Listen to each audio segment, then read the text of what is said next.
In today's video, I'm going to teach you how to import JSON files in n8n.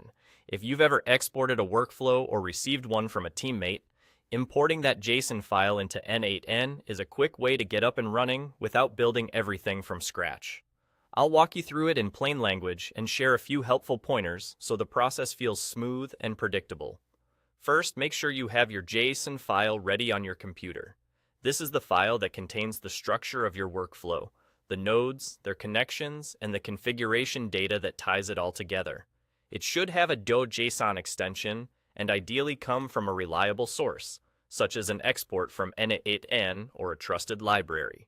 If you rename the file, just keep the extension intact so n8n recognizes it properly. Having the file in an easy-to-find folder will save you a few clicks in a moment. Next, open the workflow editor where you want to import the JSON file.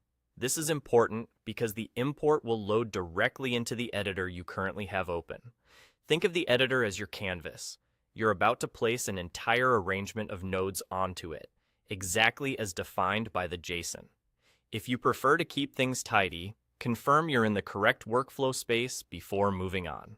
Now look to the top right corner of the editor for the three dots icon. This is the options menu for the editor. Click it to reveal additional actions. From that menu, choose Import from File. Your operating system's file picker will open, letting you browse your folders. Navigate to the location of your JSON file, select it, and confirm. That's it. n8n will read the file and load the workflow into your editor. You should see the nodes appear on the canvas with their connections intact.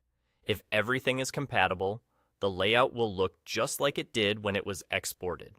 If n8n detects an issue with the file format, it will let you know, so you can double-check that the file is valid and wasn't accidentally edited outside of n8n.